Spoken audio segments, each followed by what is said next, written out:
So,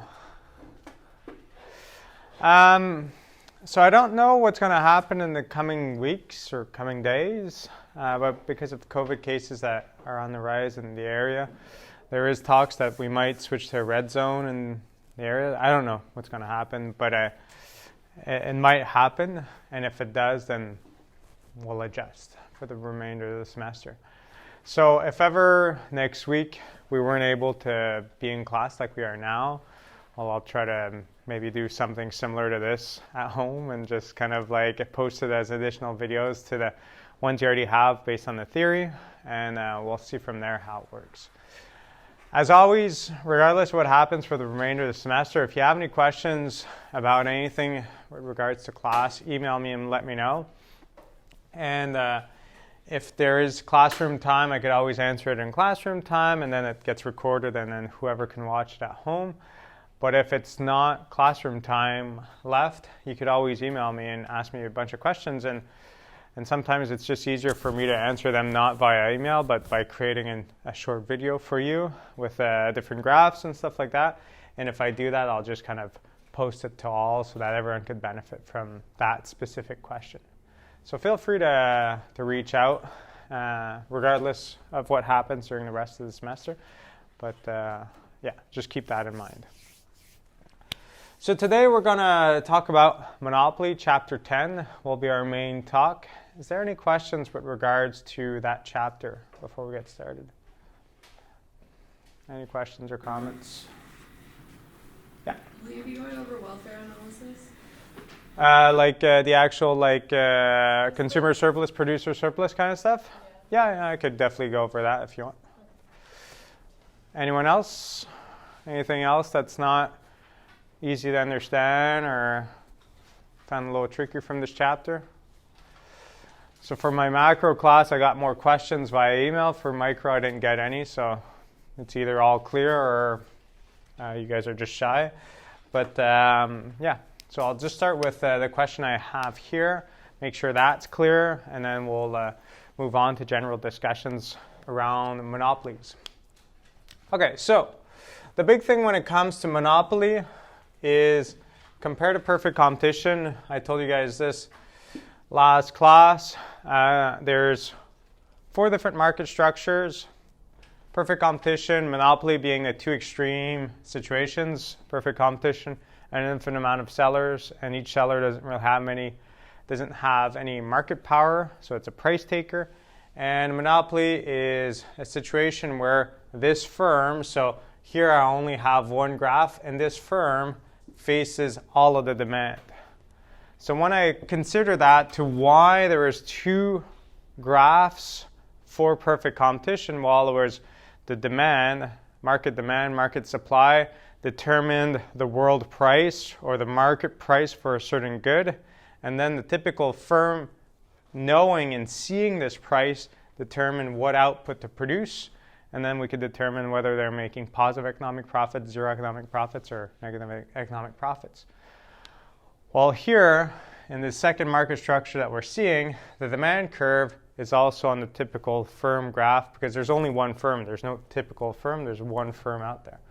So we have this demand curve here, and then we have our usual curves that we can add. So we could talk about the marginal cost, and then we'll add average variable cost and average total cost. But before I do so, just a few things to keep in mind that will help answer the question that was just asked here is, in the past, we can say that marginal cost mimics my production costs, which also mimics my supply curve. They're all kind of the same. Okay. So I'm just going to step back for a moment and kind of illustrate what I mean by this, because it's going to help us understand the baseline welfare analysis if we had perfect competition or a certain level of competition, and what happens when we have a monopoly instead. So why is the marginal cost curve represented by the supply curve? Well, last class we looked at two diagrams. We looked at our market, okay, which determined the specific price, and then we had our different cost curves. But for now, I'm just going to put the MC there as well. So here is always price or dollar amount, and the bottom section here could be like total output, and this is the firm specific output. Okay.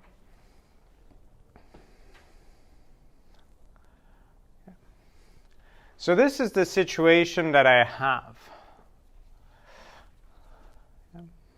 So then we could say that this market price was also my marginal revenue curve, because price is equal to marginal revenue in perfect competition. So at this price, this was my quantity that I chose to produce.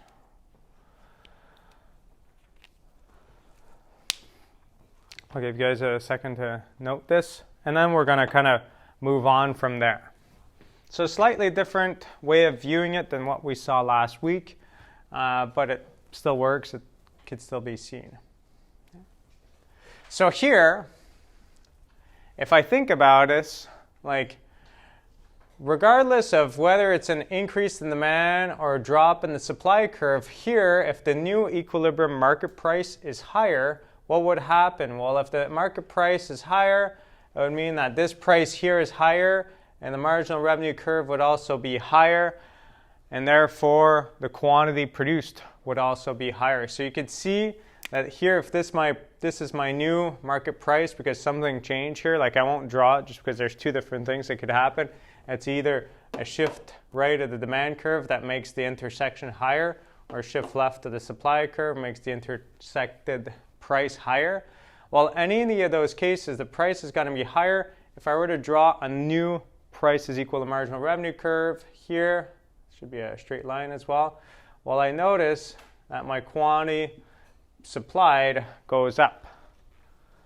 So what I could see here, if I for a second disregard this graph, I could see that as my price goes up, my quantity produced and sold goes up, which is the exact same thing as the supply curve. The supply curve tells us that as you increase price, it leads to an increase in quantity supplied. It's the same kind of relationship that we have here.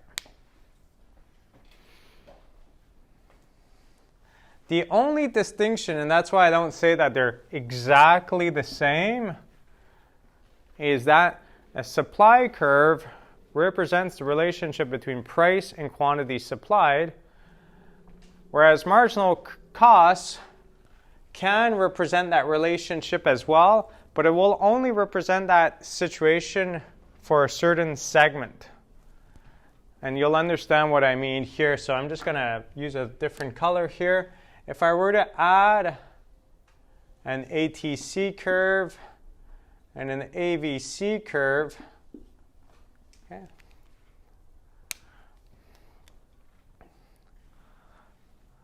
give you guys a second to draw it out. I would know that if the price drops and drops for some reason, because something is going on in the world markets, there's a drop in demand or there's a flooding of supply in the markets.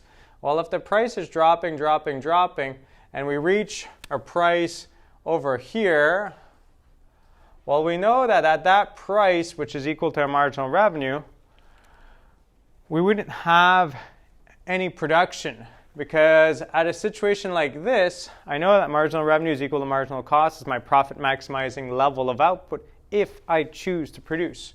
Therefore, price over here, that leads to this intersection point here. I am below AVC, therefore I do not choose to produce that.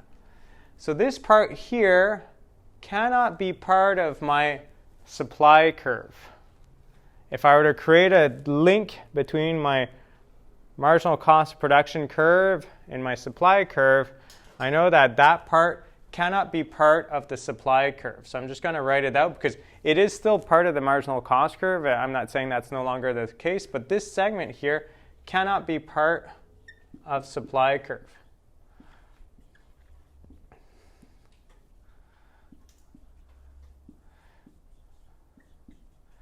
And then the kind of ambiguous state, just to kind of cover it fully, is this segment here, is it part of the supply curve or not? Well, it depends. If you're like in a business and you're kind of already operating at this level here, you keep operating a little more, we said, but eventually you shut down.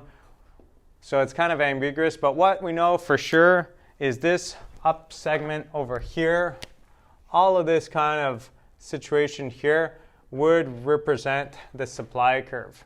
As you increase price, you increase the quantity supplied. So this would be kind of my supply curve segment. And if we go all the way back to chapter 3, which we introduced supply and demand and market equilibrium, well, we saw that in that chapter that for the supplier, the person selling, I think it was ice cream or something else, well, below a certain price, they wouldn't supply anything. It wasn't profitable for them to do so. If you're selling hamburgers and I tell you, well, at 25 cents, how many are you going to supply? You're just going to say, none. It's not profitable for me. My cost production is way higher than the revenue I'm going to get. I'm not going to supply any. So it's the same kind of idea here that you have a threshold price for you to start supplying. And once you achieve that threshold price, the more someone pays you, the more quantity you're willing to supply. So the same relationship here holds. So why did I spend all that time to do that? Is just to kind of allude to the fact that here, since I know that my production costs and my marginal cost curve represents my supply curve, if we were in perfect competition or we had a certain level of competition, this should be my quantity in perfect competition. By understanding that, we understand where that welfare analysis starts from. And if we think of that welfare analysis, if that's the quantity exchange, well, the price should be over here. And that is my efficient level, a free market level. And this whole segment over here would be my consumer surplus, and below here we'd have producer surplus, which would have to, the bottom section would have to be a little bit cleaner, but that's the general idea. Don't need to be too precise here, but that's the whole general idea. This kind of question here, you probably won't see it as much graphically as you will see it in words and understanding, but understanding the graph kind of makes sense out of it. Okay, so we'll keep this in mind here, and I'll just kind of redraw the typical monopoly graph over here. So once again, the monopoly faces the demand curve. The monopoly also has a marginal revenue curve, which is quite distinct to what we're used to seeing in perfect competition. The monopoly has a marginal revenue curve that is twice as steep as my demand curve and can become negative. That's why I keep on drawing it through. It can become negative. So I'm just going to explain this as well, just to kind of make sure that this is clear, and we could talk about it more afterwards. If it's not clear, go through some examples. But the whole idea here of the marginal revenue curve going down faster and that it can become negative, well, let's try to understand the idea of it can become negative first, and then the rest is going to make more sense afterwards, the why it goes down faster. Well, first off, like imagine that you're selling beer or something else at an event, and you're charging $5, and you sell like 1,000 units. Well, so that makes 5,000 of revenue. Here in this whole analysis, when we talk about marginal revenue, we're not talking about profits, we're not talking about costs. We're only zoning in to the revenue side of things. So I'm selling 1,000 units at $5. My total revenue is 5,000. I might decide to drop the price to $4 to sell more units, because we know through the law of demand that if you lower the price, you will sell more units. But if I drop my price to $4 and I sell 1,200 units, which is 200 more than I sold before, what will happen to my total revenue in this procedure? As I drop my price, what will happen to total revenue? It started at 5,000. It is now at 4 times 1,200 or 1,200 is 4,800. My total revenue has gone from 5,000 to 4,800. My total revenue has gone down between charging $5 and charging $4. Okay? So it's something to keep in mind. If my total revenue can go down, well, my extra revenue of selling more units can be negative. Why is that the case? Why does total revenue can go down and marginal revenue can be negative is based on the idea that if I want to sell more units, I need to lower the price. But I cannot only lower the price on the extra units I want to sell, I have to lower it on everyone. Every unit's there. And based on that idea, if I want to sell more and I lower the price on everything, I might end up with less money. Apple just released their new set of iPhone 12, iPhone 12 Pro, Max, Mini, blah, blah, blah. And they chose a price for each of them. Yeah? And like every time a business decides to establish their price, they're always trying to maximize profits. So there's a second element to it than just the revenue side of things, but they're trying to maximize profits. But let's say you're selling a product that's costless. So like you're a band and you decide to sell your album directly to people before Spotify and everything else existed, when people still bought music, even though it wasn't records, it could have been like MP3s. Well, in that period, you could say, well, I'm going to sell this. Or if you're someone online who does photography or anything else and wants to sell like a certain kind of software or just like a code or something else to make your pictures snap more. Well, to you to sell one more unit is pretty much costless. So in that setting, you're really just focused on revenues. And in that setting that you're focused on revenues, you're trying to maximize your revenues. So whether you charge $15, $12, $10 for that kind of LUT or whatever you want to buy online, well, that thing will determine how much you make. And if you charge too much, if you're somewhere over here and you charge too much, your total revenue is going to be pretty slow. If I think about this is the price and this is my quantity that I sell, my total revenue is always going to be the rectangle that I create from where I am on the demand curve. So if I'm over here, this is the quantity that I sell. It's this horizontal distance. And this is my price. Price times quantity. This rectangle is my total revenue. If I think of the area of that rectangle that I kind of drew but without drawing it, well, it is smaller than the area that I will create by having a rectangle over here, because even though I'm losing something over here, I'm gaining so much over here. So if I were to draw them out, you could kind of compare the two. If I compare being over here at point A, and this kind of zone here is my total revenue because it's price times quantity, versus being somewhere over here at point B. Well, here I could see that this area here is bigger because this area that I gained is much bigger than this area here that I lost. And profits is always going to be, total revenue is always going to be price times quantity. So it's always a rectangle. Or a square. A square is just a special kind of rectangle.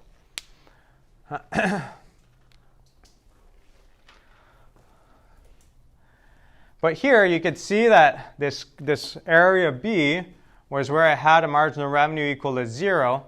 And you could see that if I were to do a third experiment and go over here and set a price that is lower and have this quantity here, this area here, if I compare it to the area I have in B, I gain this small zone here, but I lose all of this.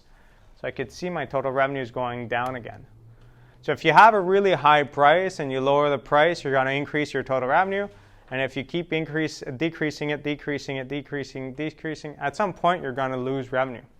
Because even though you're getting more customers, you're losing revenue on customers who would have paid a higher price for your product.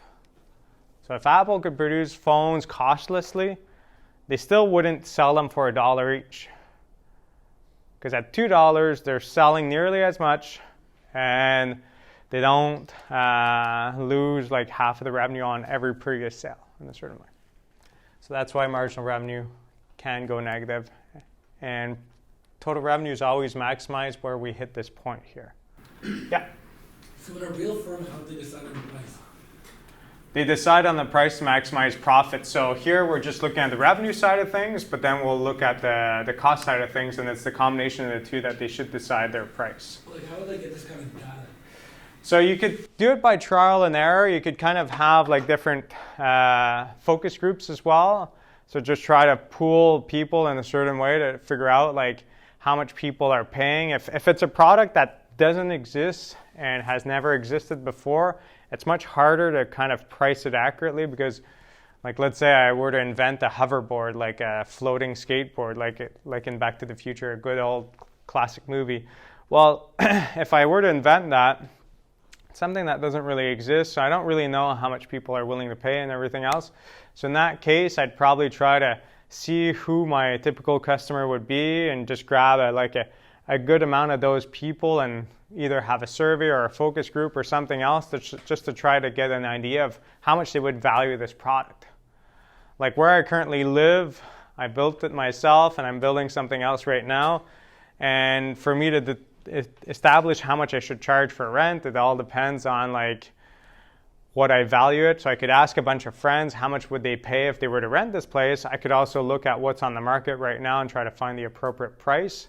But at the end of the day, sometimes you might also play with trial and error. So Apple might release a phone at some point and decide to increase the price a little bit. And if they increase the price a little bit and they see their sales fall a lot because people are like, this is just like 900 is fine, but now that you're charging over 1,000, I'm out. They'll probably readjust at some point. So it's that kind of idea. So prices aren't always kind of fixed. Like you think they are, but they're not. You know, like any car brand or anything out there, they can charge a certain price for a certain amount of years, and then they could adjust it downwards or upwards. So that's some form of trial and error as well. But it's like a whole literature to kind of figure out the appropriate price. That's just a quick and easy way of explaining it. But if you study marketing or pricing decisions more, you'll see like more research that could be done to establish the right price. But the general idea here from a theoretical standpoint is that there is an appropriate price. If it's too high, it's not necessarily good because you're cutting out all your sales. And if it's too low, it's not good because you're cutting out on revenue from people that would have paid a higher price and would have still purchased it at a higher price. So that's the kind of error there that happens.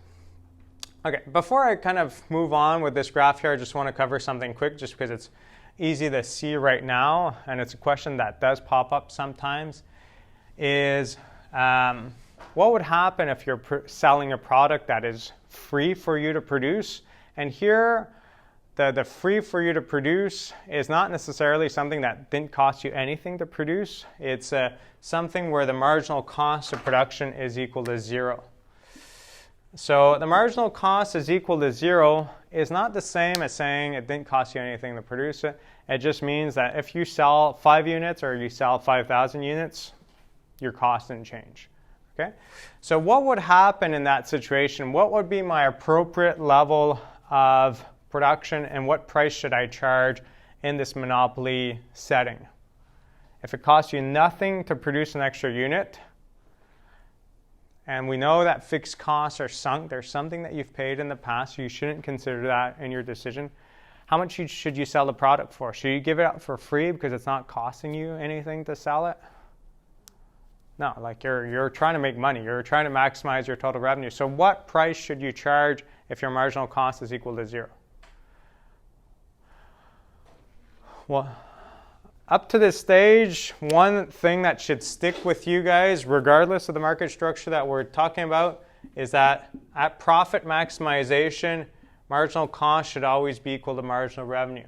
So here, that marginal revenue line, where it intersects with marginal cost, is always my profit maximizing level if I choose to produce. So We know this condition exists in all market structures. It's not limited to perfect competition. So in this case here, where would my marginal cost equal to marginal revenue be if I have marginal cost is equal to 0 and this is my marginal revenue line? Where would they intersect? Yeah? Right at the base where you have the Yeah. x-axis. So this would also be my marginal cost line. Okay, it kind of looks weird to overlay, but that's what it is. Your marginal cost is 0 for every single unit of output. It's not increasing the more you sell. It's 0 throughout. So this is my marginal cost is equal to 0. Once you understand that, you can know, well, marginal cost is equal to marginal revenue. I will sell this amount of units. So this is my amount of units I should sell as a monopoly.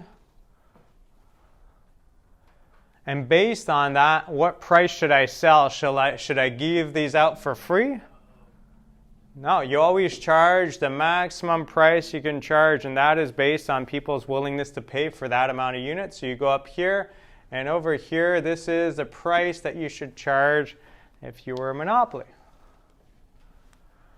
Okay.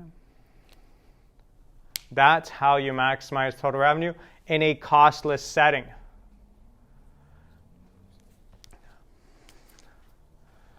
Is there anyone here that aspires to be some form of YouTuber in their life? And it's fine if you do. Like, I love YouTube, and I follow a bunch of people who make a living from YouTube. Okay. Well, all of those things on YouTube, there's a lot of things that could be done, and I find YouTube would be one of those examples, such as being an artist who creates music or something else, pranks or anything, yeah. Like anything that you do that is very costly for you to set up once, but then once you have it, whether you have 1 million viewers or like 5 viewers, doesn't really change anything in terms of your own costs, is something that resembles this. Okay? So it's not true to say, oh, this doesn't really exist, that you could produce something and it's costless. Like everything costs money. You can't just produce something out of nothing. It's true, but marginal cost is equal to 0 does not assume that there is no fixed cost. No fixed cost. So it does not assume there is no fixed cost. That's not what it assumes.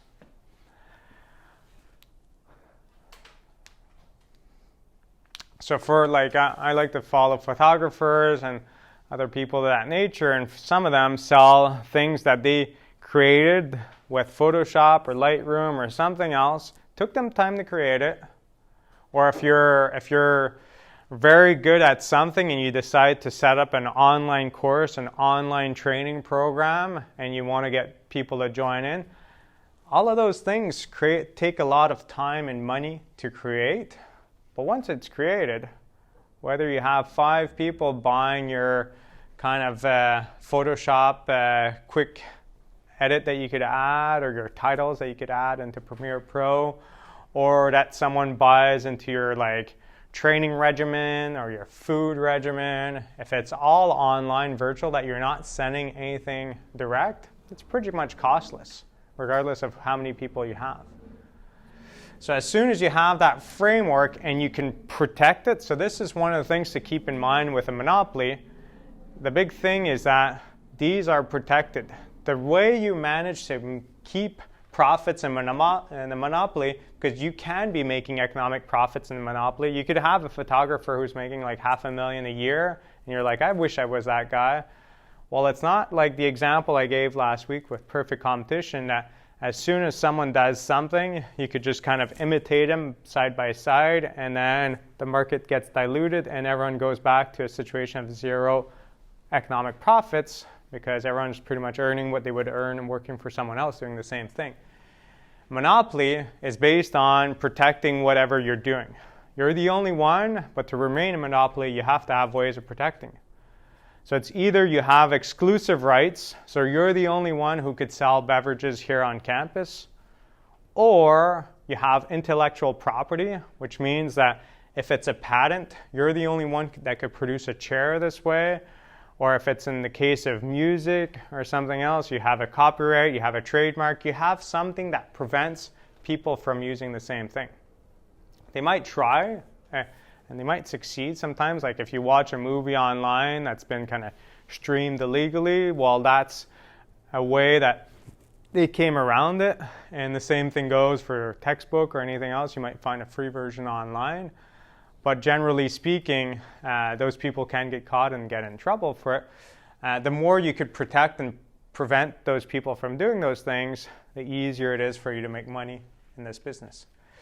But if we think about this whole kind of idea of selling whatever, like a training regimen or anything else, maybe I'll sell it to one of you guys and then you'll share it to your friends and I'll lose those revenues, but at least one people is buying it. And if every time someone buys it, there's no extra cost to me, it's going to have this kind of framework that for me to maximize profits, because there's no extra cost, I'm essentially just maximizing total revenue. Any questions with regards to that so far? Okay, so I still haven't answered the initial question. I'm getting there. So I'll add a third graph over here, which will look at a monopoly in a situation where there is cost of production. So we now understand that we have this downward demand curve that is the market demand that the whole monopoly faces. He's the only one producing this service. Okay, so sometimes it might tend more towards monopolistic competition if other people are selling something similar, whereas a monopoly is really when you're the only one there. We'll get into that distinction later. We have this downward sloping marginal revenue curve, twice as steep. The twice as steep part is really this easy to see mathematically once you enter intermediate microeconomics. At this stage, just kind of assume it and understand that it is. Mathematically speaking, it is. And then I have my Nike symbol, my marginal cost curve. And I'll just put ATC here, actually. I won't put AVC because typically in a monopoly, when you are a monopoly, you are making profits. So I don't have to look at the situation of you not making profits, but are you shutting down right now or not? We won't get into that whole discussion. So once again here, what is my optimal quantity to produce and at what price? Look at this graph for a second. Try to think about it, figure it out. If you spot it right away, awesome. If you don't, I'll tell you in a second. But make sure to revise it if it didn't come naturally to you. So same kind of idea as we had here. We put MC is equal to MR. So this intersection point determines my optimal quantity to produce, always. MC is equal to MR. Then the mistake that some people make is they say, well, the price I'm going to charge is over here. Just a horizontal line from there. Okay. It's a mistake because it's a situation here that this marginal revenue curve is built assuming that you always charge the maximum price for whatever units that you sell. And if I go back to this example here, like the example that I had of like at $5 I sell 1,000 units, well at $4 I sell 1,200 units, I'm always on the demand curve. I'm always trying to see how many units I could sell at different prices. I'm always on there. But my marginal revenue going from 5,000 to 4,800 is like a negative. It's not negative 200 because there's more than one unit extra, but it's a negative. It would be negative 200 divided by 1,000. Anyways, but here, so we have this situation. So we have to go up to the demand curve, and then we could go horizontally across. And this is the price that the monopoly charges. That's how things work. And then if we want to go back to what we've seen graphically in the previous class, well, then we could say, well, what is my profit or loss in this stage? In a monopoly, I'll always set it up as a profit. monopolistic competition will go to zero profits, but we'll get back to that later. But here I have profits. So here, if I look at this, well, at this quantity, this is my cost per unit. This is my revenue per unit. So this vertical distance is my profit per unit on average. And this is the amount of units I sell. Profits or losses will always be a rectangle if there is anything. If there's zero profits, then it's nothing. It's just a line that pretty much says it's zero. So here, this area here would be my monopoly profits.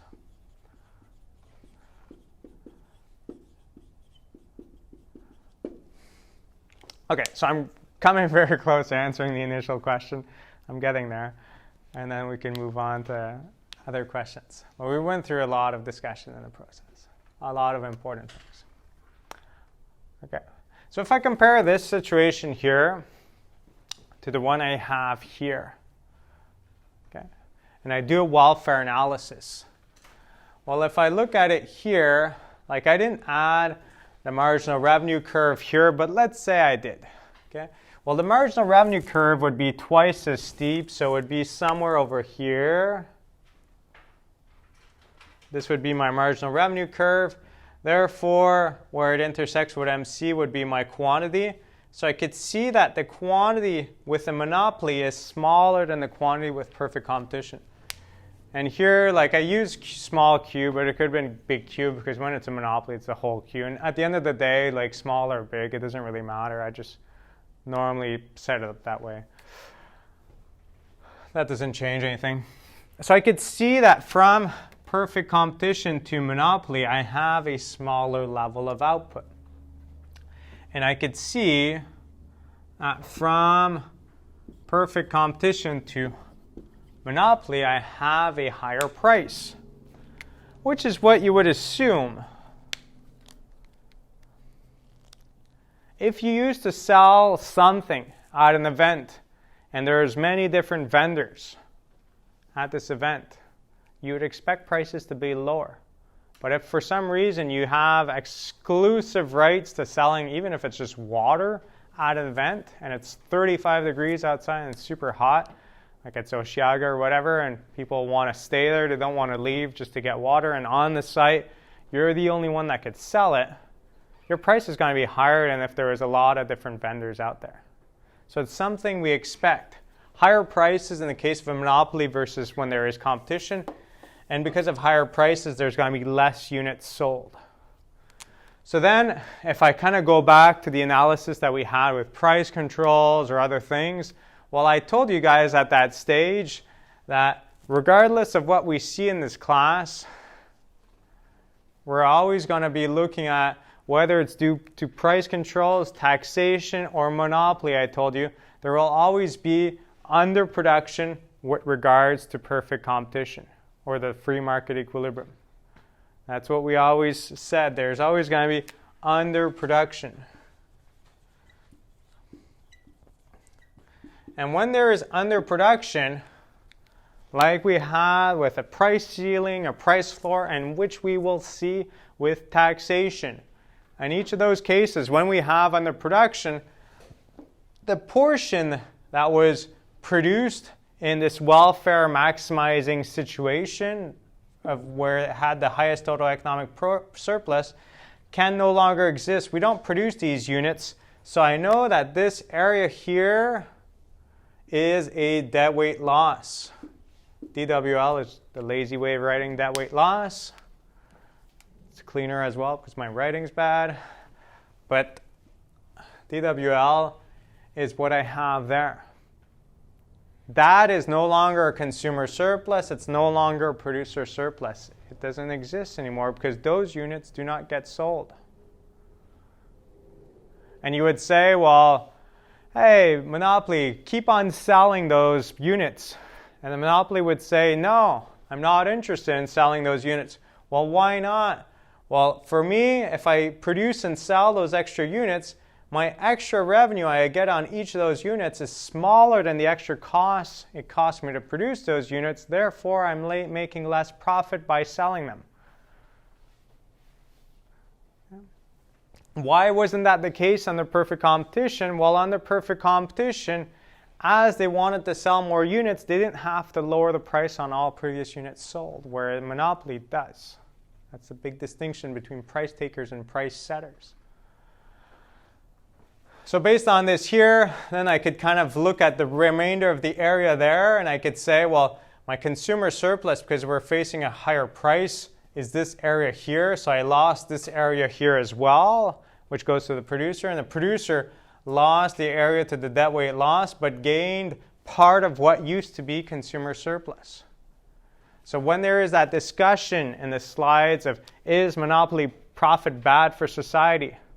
Monopoly profit's not necessarily bad for society as much as a price floor was not necessarily bad for society. If I want to protect the sellers of these markers and I introduce a price floor that has to charge over this price, I'm protecting them and I'm giving them more profits in a certain way. I'm helping them out. Or when we introduce higher minimum wages, I'm helping out the workers. So that's not necessarily a bad thing. That's just going from the firms to the workers, or in this case here, from the buyers to the sellers. The sellers are making more profits. It's bad, but not too bad because someone in society is getting it. The bad portion that arises from monopoly, from a welfare perspective, is the loss here due to the fact that under a monopoly we have underproduction. That's the big idea there. Whew, that was a long question to answer. Any other question? We'll probably be able to answer one more for the whole class.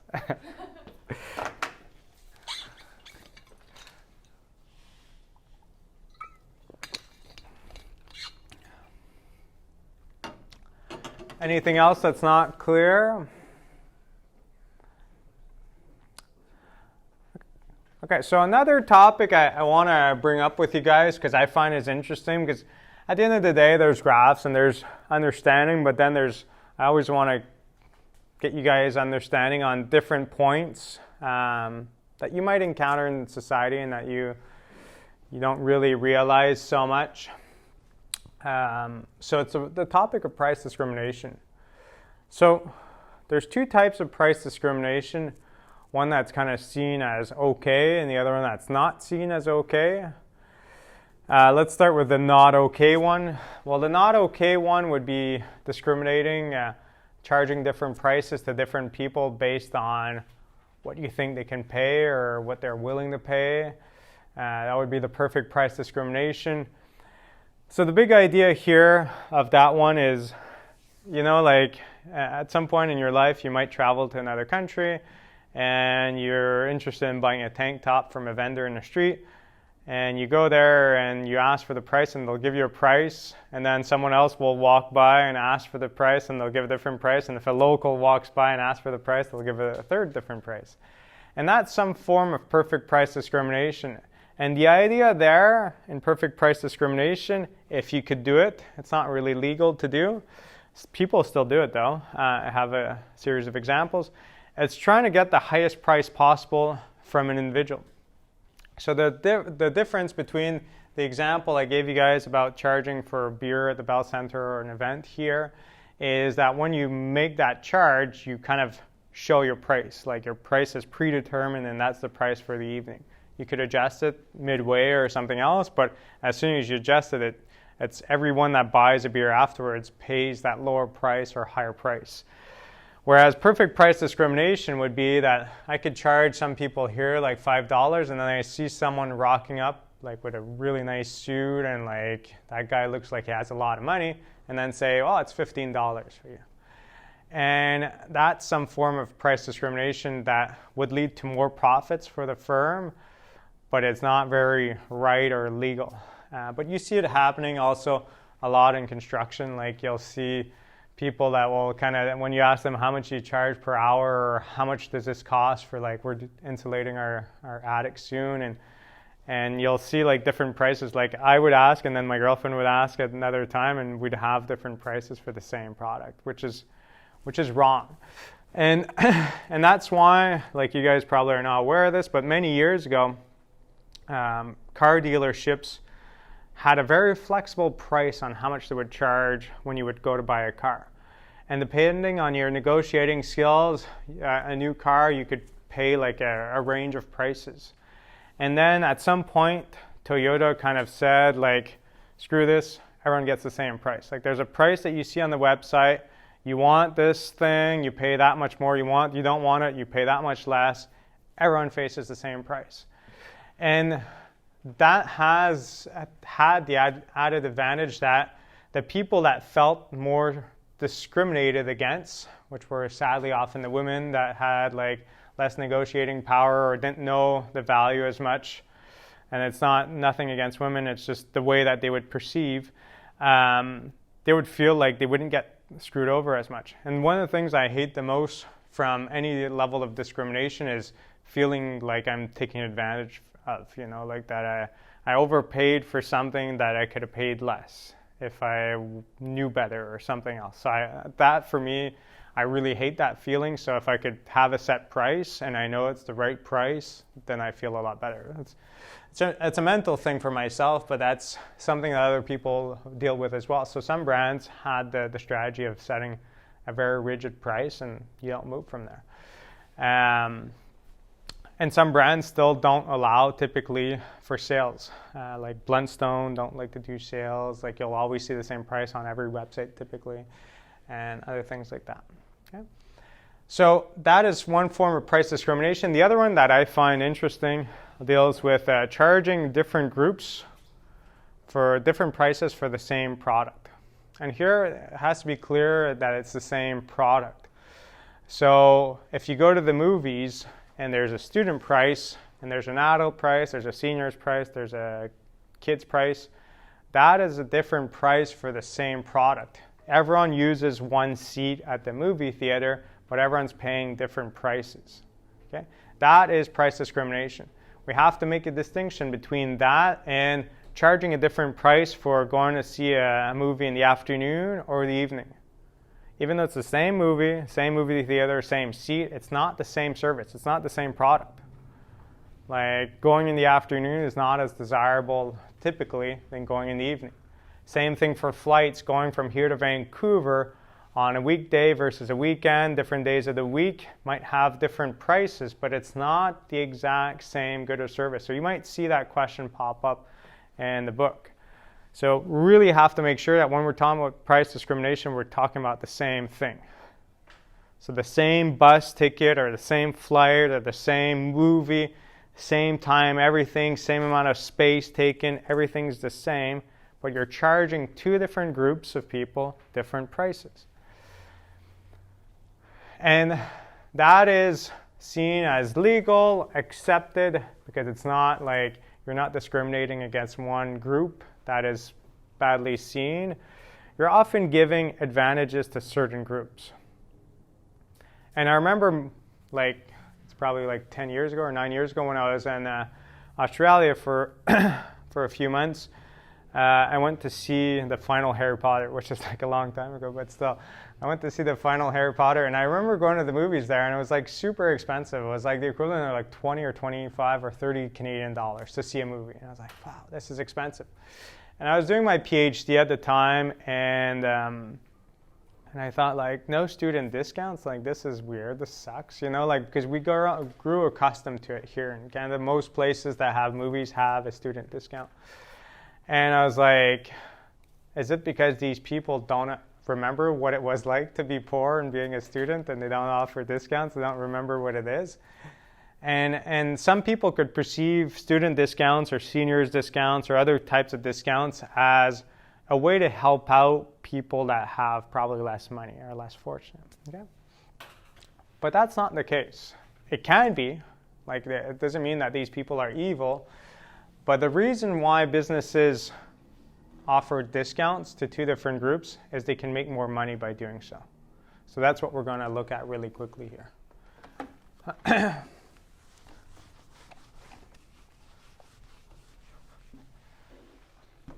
So I'm not saying you're going to be able to do this if ever you end up selling a product or service in your life, but it might be the case. You might become a massage therapist, and decide to offer different prices to different groups. You might sell whatever kind of product or service. And there's a reason behind it. So if we look at this here, we're just going to set up two demand curves. And the easy example is to say we go to the movies and you're either an adult or a student. And this is not COVID times, like there's actually movies, new movies coming out, and it's not just James Bond getting pushed back further and further down the line.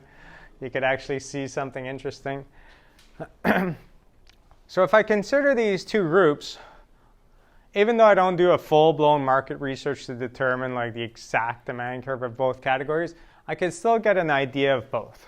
So the two things I want to think about here is if someone was just to watch like what would be the willingness to pay for both categories, whether it's adults or students, to see like the first movie in the year, you know, like or in a month, but let's put it on a yearly basis.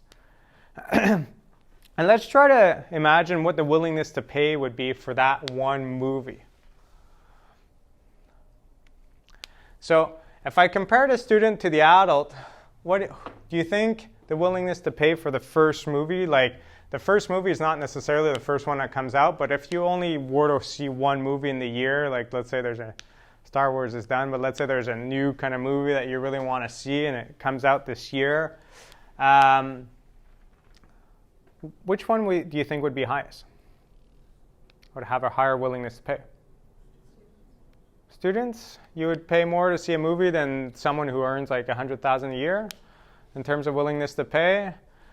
Like what's the maximum price you'd be willing to pay to see a movie? Like ask yourself that question right now. Huh? Depends on the movie. Okay, but let's say a good movie, like. Avengers. Yeah, let's say how much? Yeah, maybe $20. But I might be willing to pay like 30 or 40 for it, you know. So that you understand, like there's a disconnect between the two. So the willingness to pay of the person who is working full time and making a living versus the willingness to pay for a student, even though it can be high. Like I'm not saying your willingness to pay is low. I just say that it's just higher. Like imagine when you'll graduate and you'll have less time and you'll have more money. How much would you be willing to pay for that same movie? And would it be higher or less? And I really doubt that it's going to be less. It might not go up much, but it's definitely going to go up. Same thing goes if you go out to a bar and how much are you willing to pay for a drink? You ask yourself that. You have definitely a threshold now, and then you say no. And at one point, you're like, hey, I'm in Singapore. This drink at this fancy hotel is $30. I don't care. I'll still buy it, you know. So the willingness to pay changes with your life and with your disposable income. It just makes sense. But if the price goes down, typically the student may have more of an elastic kind of curve. Like it might have a little bend to it or something else.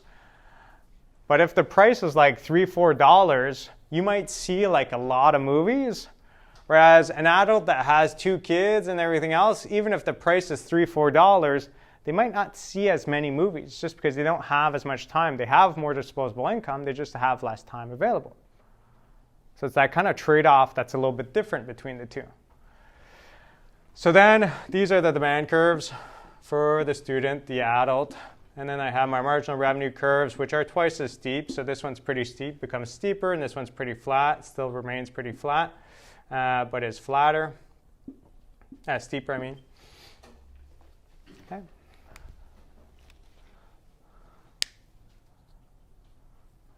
And then if I were to add like the identical kind of Nike symbol on both as much as possible, well, I would see that here, the price I should charge for the adult is higher than the price I should charge for the student.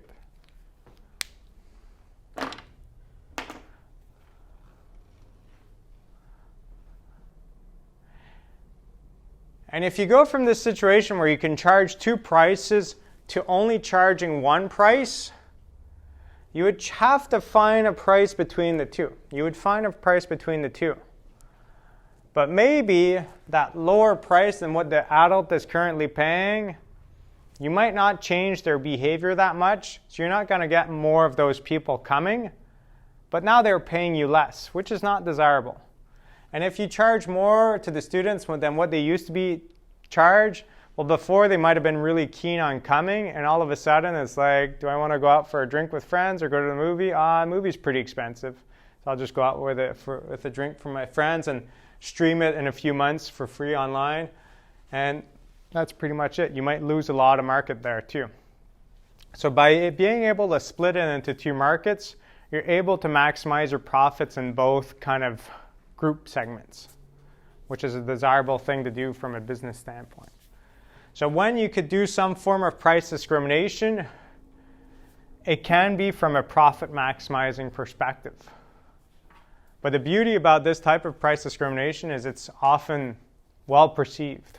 Like Apple that offers discounts on their computers for their students and educators is not something badly perceived. You don't see people picketing on the street going like, I don't want my discount too. Like it doesn't really happen. It's like, well, students don't have that much money. It's expensive to go to school. Well, yeah, if they could save a few $100s on a computer, so be it. If the company wants to offer them a discount, cool. Like no one's going to complain about that. And the students or whoever have access to those benefits will be happy. Like every time I receive discounts because I'm in a certain group, I'm super happy about it. But at the end of the day, sometimes creating that group is not just to be nice to you, it's because the company can make more money by doing so. What you don't want is getting people to take advantage of it and then you lose money. So often with those students' discounts at the theater, you'll see like a 25-year limit. Like I can't go back to school and have an ID card and go to the movies for cheaper. Like I've passed 25 years old, so I don't have access to that anymore. Okay? Because otherwise I'd definitely get a student ID card and I'd go for cheaper fees as much as possible. Okay? So keep that in mind. If ever you start a business and you could offer different prices, it might not be foolish for you to do so. It will be well perceived and you can make more money by doing so. Any other questions or comments for this class? Okay. So that's the big analysis from this class, because monopolies can price set. They can choose the quantity that they produce to typically make monopoly profits, which is good for them. Like if that's you or owning the company, it's good. Bad from society's standpoint because it's leading to less output and a certain form of that weight loss. And the only way that you could kind of protect this monopoly is by having a way that other people cannot enter. Could be exclusive access, different intellectual properties, different kind of things. And it's just trying to find a way to protect it as best as possible. If ever you want to create like an online class and you have like this way of doing something and you think people could learn from it and you post on YouTube and you have a lot of people that are interested in it, the challenge is always to try to create it and to protect it. Because as soon as it's not protected and someone downloads it and makes it available to everyone for free, then why are people paying for it? Same thing with movies or anything else. As soon as it gets easily diffused out, then you're losing a lot of your revenue streams. So in all of these cases, you have to keep in mind, how could I offer something and keep some level of protection? Like myself, I do snowboard instructor courses every year, and I work for the Canadian Association of Snowboard Instructors, and they protect their material as much as possible, and then I kind of present it, and that's fine. But I also teach avalanche courses, and for those, I prepare my own homemade kind of product, and sometimes I have people asking me like, oh, can I have access to your slide deck or other things? And it'd be interesting for them to have access to it, but as soon as you kind of give that away, then how can you get their friends to come for a course? And I often had people like, oh, my friend took it, and then they set up a group, and I have another group of 8 people, and it's lucrative for me to have big groups. So it's finding that right balance of giving things out but protecting it. Cool. All right. Any questions or comments? that's good for me for today. I'll see you guys next week, hopefully. Otherwise, I'll keep in touch.